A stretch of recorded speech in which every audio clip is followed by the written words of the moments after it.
I know, I know. That's your best friend, isn't it? Yes.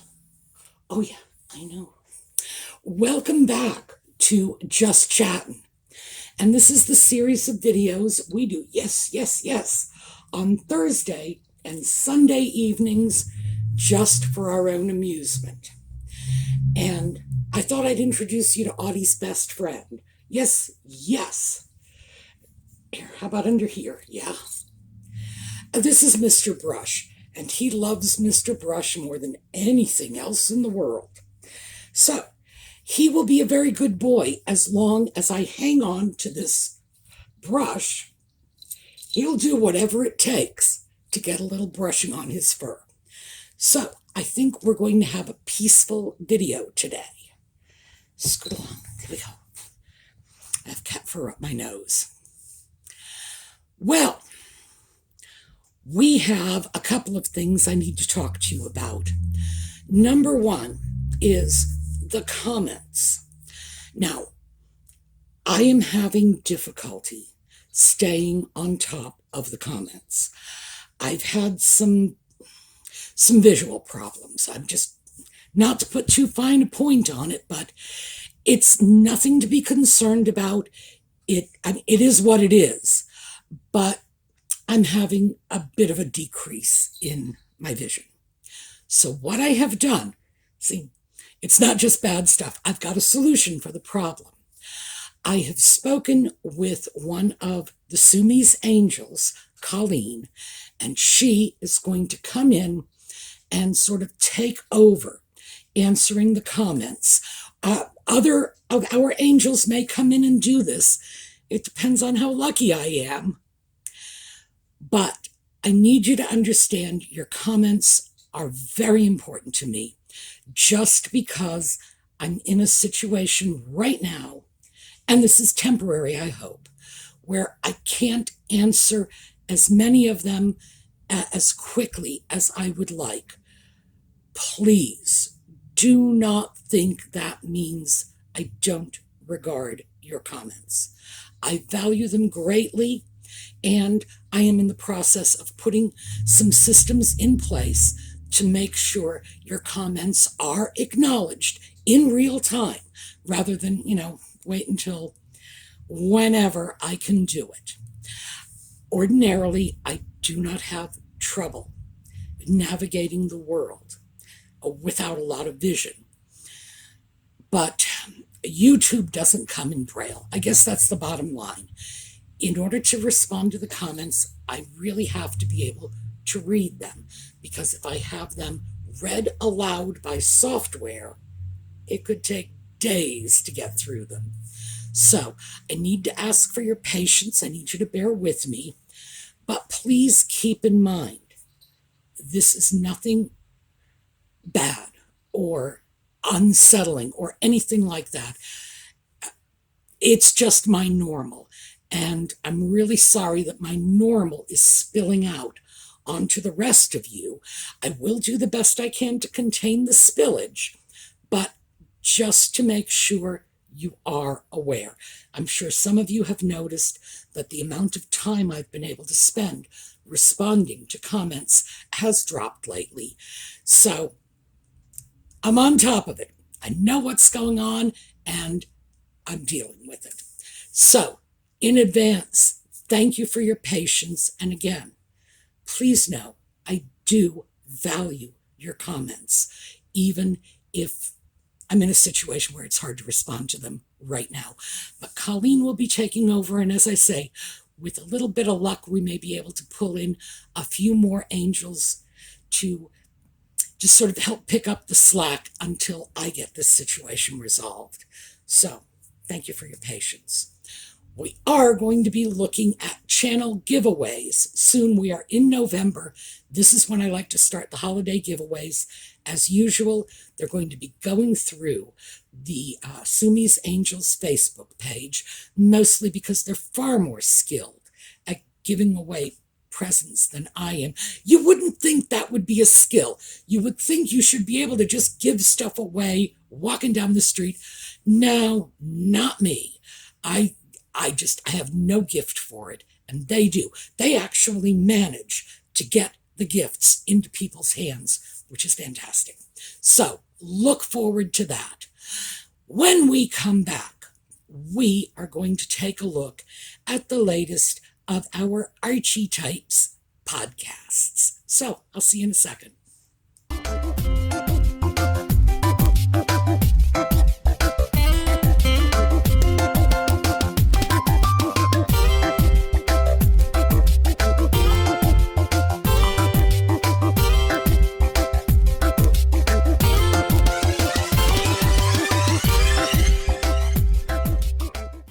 So the most recent podcast was nominally about good wife, bad wife, good mother, bad mother.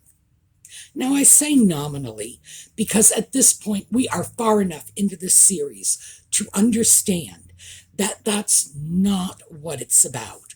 What it is about is Nutmeg going out there and taking to the airwaves in order to fight back against what I consider, because I am one of her critics, what I consider to be legitimate criticism. She wants her narrative and her narrative only to be what is out there, what is heard, what is understood by the general population. Now, granted, she has a much larger platform than I do. She has a much larger platform than most of her critics. That's just a fact. Doesn't mean we need to stop criticizing. There's no reason to throw in the towel. In fact, in my opinion, there is every reason to continue our efforts to pull the plug on the lies, to point out the contradictions, and to do whatever we can to pull back the curtain so that you can see there really is no wizard behind it. So, good wife, bad wife, good mother, bad mother. Well, let's start with, and I've got some notes on this dreadful podcast. By the way, the podcasts are sinking to new depths. They're not even nominally interesting anymore. Not that they were ever very interesting, but they are downright snooze fests at this point. Truly, they are. So let's take a look at this. She starts off by telling us she's a mother again and again and again and again. I mean, repeatedly, I'm a mother. Well, some of us accept that, some of us don't. So, I've got something I want to throw out, and this is mostly for those of you who have been saying all along, that woman has no children. She started talking about Lilibet, the second of the putative children. And she says that Lilibet has started walking. She is starting to walk. Funny, I seem to remember the sock puppet saying that to Hoda Kotb, what was that, 6 months ago? That's when he alleged the kid was starting to walk. She also said, and this is interesting, and this is one I'm throwing out to all the mothers out there. She described the child as a year and a couple of months old. A year and a couple of months. Well, if you count from the beginning of June in 2021 to the beginning of November in 2022, now, by my count, that's 17 months. That's not a year and a couple of months. Now, I've known a lot of mothers, and if you want to know how old a kid is, go to mom. Mom will tell you. She'll be able to tell you in months, often in weeks, and occasionally there are a few OCD moms who can tell you in days. I think if the kid's a real terror, some of them can tell you in minutes. So why would anyone describe a 17-month-old child as a year and a couple of months? You'd say a year and a half. You'd say 17 months. That's what people say. That's simply how they would respond to how old is your kid. 17 months, a year and a half. Not a year and a couple of months, largely because 17 months is not a year and a couple of months. And even though we know nutmeg is not the sharpest knife in the drawer, I think even she knows the difference between 13 or 14 months and 17 months. So the reason I'm throwing this out to those of you who contend that there are no children, these children don't exist, that is another arrow for your quiver. No, it is not conclusive proof by any stretch of the imagination, but it is very suggestive that this is a woman who does not know how old this alleged child is supposed to be at this point in time. And combine that with what the putative father said 6 months ago about that being when the child started to walk. You got some pretty serious conflicts here. Yeah, the more this woman talks, the deeper she digs that hole she's crawling into. So, just thought I'd throw that one out. We're going to add that to our list of reasons that perfectly sensible, non-crazy people are saying that they wonder about whether or not she really does have these kids after all. So, and as I say, I walked into this a long time ago saying, oh, those people are definitely the tinfoil hat brigade. No, they're not. They're not. There's so much evidence, and we're seeing more and more all the time. Yes, the people who question the existence of these children are not crazy. For me, the verdict's not in yet. I'm not going one way or another, but I can absolutely see why people are scratching their heads. So we'll take that one for what it's worth. She talks about how chaotic her mornings are. Ruined. Because she has to get up with the 2 children and she makes everybody's breakfast and she feeds the dogs. And anybody actually believe any of this is happening? Does anybody think for one instant that Nutmeg is rattling around that giant mansion, remember 16 bathrooms, and she's the one who is solely responsible for getting the kids up and getting their breakfast and getting them off to school and feeding Harry? Well, I mean, I don't imagine he could feed himself, but does anybody honestly think she is running that entire household by herself with no staff support? Seriously. It's getting more and more absurd. The thing is, anybody would need help to run a household that big. There's nothing wrong with that. But of course, that's not how Nutmeg self-defines. She wants us to see her as she sees herself. And she sees herself as, well, she sees herself as the second coming. I mean, not to put too fine a point on it. She sees herself as super mom. I get my kids up and I feed them and I feed the dogs and I make my husband breakfast. And it's just so important to me. Look, my mother worked when I was a kid. We did not have 16 bathrooms. And my mother, because she worked and had children, had help. That's a fact. My mother did not make my breakfast in the morning. We had a housekeeper. She made the breakfast, which is probably good because my mother was a terrible cook.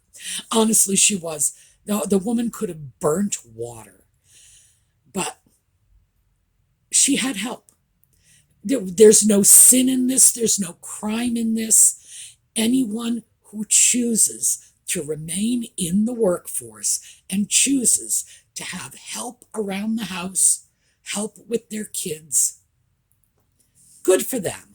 Even people who don't choose to remain in the workforce, but just find it more than they can handle, well, good for them for admitting they recognize their limitations. But that's not how Nutmeg sees it. She wants to be perceived as super bomb. So she's making up this crazy narrative. If she gets up and gets her kids up and makes her kids breakfast and feeds her dogs, I promise you, she's the only one in her entire neighborhood who is doing that. Well, anyway, let's take a look at a few of the other things because, Doria. This is a good place to throw in Doria. In the middle of the podcast, right on cue, Doria calls. And it is so transparent. It is just, I'm doing a podcast, but my mom's calling. I'm filming a video right now. Nobody has paid me the Spotify money to do this. But I promise you, my phone is turned off. Why? Because I am prioritizing putting this content out for you. And I do not wish to make you feel that you are coming in second in my life to anything, well, except the cat, but, I come in second next to the cat, so that's no big shock. No. So we have this whole artificial, oh, mummy. And then this narrative that completely erases the fact that Doria left when Nutmeg was a child. She couldn't cope. No one faulted her for that. It was clear she was not coping. She went away. Thomas took over.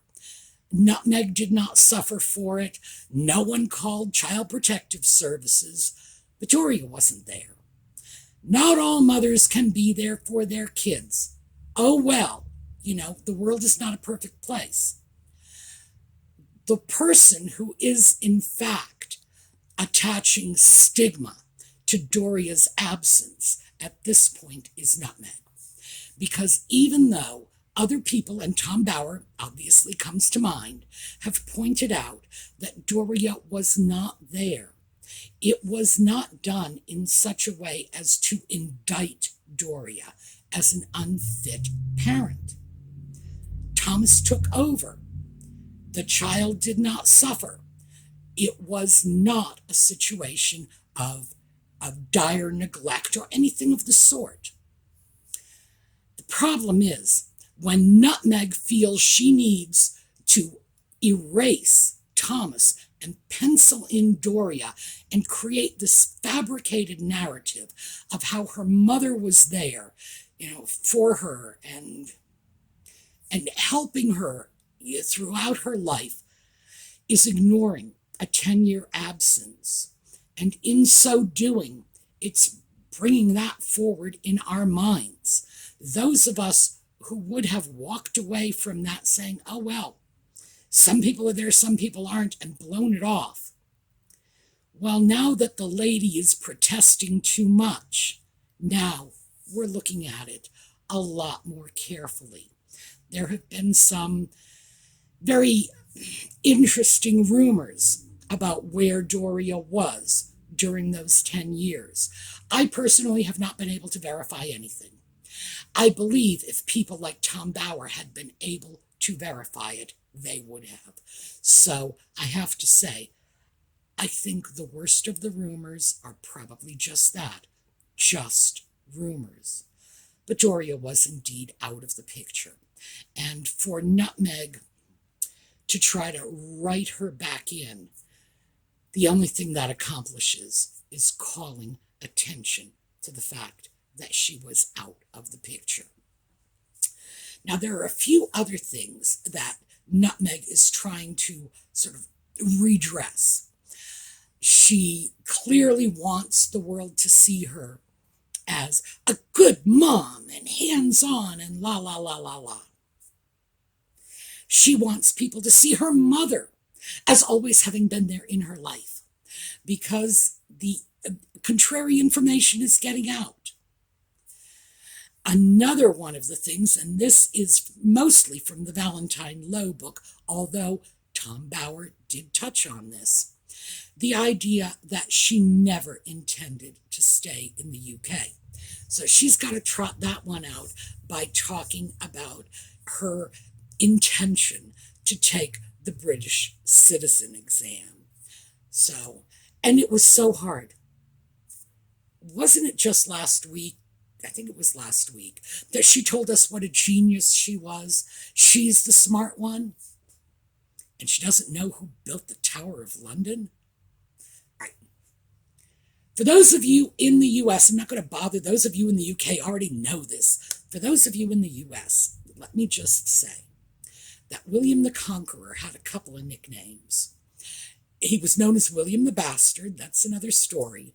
But he was also known as William the Builder, because it is well known that he built an entire network of Gothic fortresses throughout England following the conquest. So even if you didn't know for a fact who built the Tower of London, if you just guess William the Conqueror, you got a 50% chance of getting it right. Apparently she never really understood that Stonehenge is on the Salisbury Plain, which I thought everybody knew. Stonehenge, Salisbury Plain. What's on the Salisbury Plain? Stonehenge. But I think the thing that troubles me the most about that is if I went over to the UK, married into the royal family, one of the first things I would do, well, the second thing I would do, is run off to Stonehenge and use my position as a member of the royal family to touch it. I would be touching all over that thing. Now, the first thing I would do is go to the Victoria and Albert Museum, and I would touch all the stuff there. Because, yes, I do. I wash my hands. When I go to a museum, I scrub my hands. My first stop is the restroom, scrub my hands, and I keep a box of alcohol wipes. Wipe off my finger and touch. I have been caught. People usually politely ask me to stop. No one's ever threatened to arrest me. But yes, I do that. I shouldn't do that. I know I shouldn't do that. I can't help myself. It's just like this little crazy thing goes off in my head. And I say to myself, I got to put my finger where Titian put his finger. I got to do it. I can't control it. It's just an irresistible urge. So I guess it's a good thing I haven't been married into the royal family. The Ashburnham Library, I would touch the lump of goo that used to be Beowulf. I'd put my finger on it. I have no idea why Nutmeg did not even bother to get involved in all of the opportunities she had when she was there. But the truth is, she didn't. She had no intention of staying. And things like, I was going to take the citizenship exam, all that is her efforts to contradict what is coming out. Oh, it's not true. I really was going to be a citizen and I was going to take the test. Well, she wasn't going to pass it. And on top of that, when she doesn't get it, instead of going to any of the intelligent, capable staff that surrounded her, she goes to the ginger sock puppet. Did you know that? Did you know that? Did you know who built the Tower of London? He doesn't even know what day it is. I have seen that man. Do you know why he walks around barefooted all the time? Because he can't tie his shoes. I mean, it should be obvious to anyone. He is the last person in the world to go to for an answer, any answer. I can't even imagine he knows his own name. It is really just ridiculous that she would say, and I went to my husband and he didn't know the answer. And what, you were shocked by this? Yeah, tell me again how you're the smart one. I suppose the final thing that came out of this Archetypes podcast is Nutmeg's absurd desire to name drop. It's tacky. It's arriviste. This is just not something people do, but she does it. Every time she brings someone on, it's just, this is such a good friend of mine. We've been friends. This time it was the wife of the Prime Minister of Canada. We've been friends for so long. She sent me things when I was pregnant and la, la, la, la, la. 1, who cares? 2, who cares? It is, at best, publicly exploiting what should have been a personal relationship, making it disrespectful to the relationship. You don't treat your friends like this. You don't go out in public saying, well, this person is my friend and I'm going to say so because they have status and I can use that status to enhance my own status, which is what she does when she does this. And that's the best case scenario. And of course, worst case scenario is you're a social climber and you've cultivated these friendships based on the status of the person you have befriended, not any of their inherent qualities, none of the reasons that you or I would pick a friend. Because I'm very certain most of us would not pick our friends based on their social standing or on their ability to do us some good if we could get them to appear on our ridiculous podcast. The name dropping is really becoming offensive, at least to me. Apparently, the people whose names she is dropping are not overwhelmingly concerned. When she was dropping Gloria Steinem's name left and right, glow! Steinem is almost 90. She is no longer a factor in American feminism. Even in her heyday, she was considered a lightweight next to people like Simone de Beauvoir or Kate Millett, Betty Friedan. She was the lightweight. But at close to 90, I'm not sure she's in much of a position to say yes, no, or maybe when someone is pushing a friendship beyond what might really exist. Do I believe Nutmeg and Gloria Steinem are taking tea every Wednesday? No, of course not. Would I be surprised? Not really, but as I say, Steinem is very old. She may well be using Nutmeg to regain a little relevancy for herself, just as Nutmeg is using her. They could be using each other, who knows? That I was willing to walk away from, but it's become an ongoing facet of these podcasts, her friends. Because, of course, she's got to convince us she has friends. Certainly her staff would not say she is friendship material. So I think that's one I want to take a look at. I'll probably take a look at that more in some other video. But the one thing that is coming out of these videos that is just loud and clear to me is we are looking at a whole new baseline for Nutmeg and the Ginger Sock Puppet.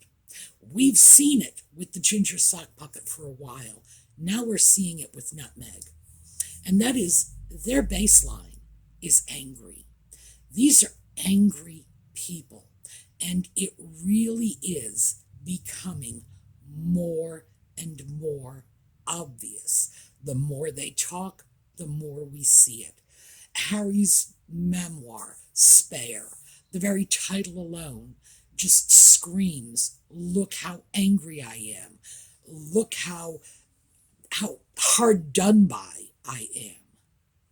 And Nutmeg, with her series of podcasts, so that she can take reality and try to herd it back in to the parameters she has set through her own manufactured narrative.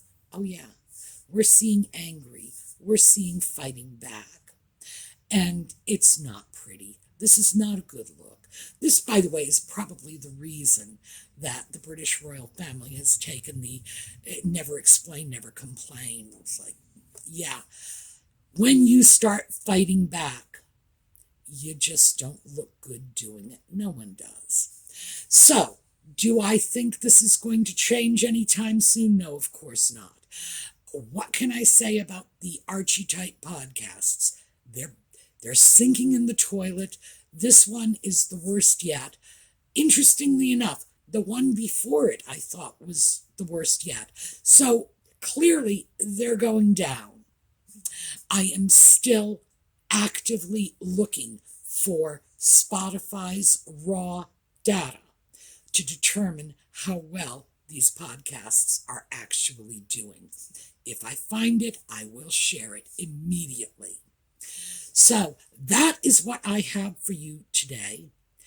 I will give you a slideshow on the way out, and I hope to see you all Sunday evening. Remember what I said about the comments.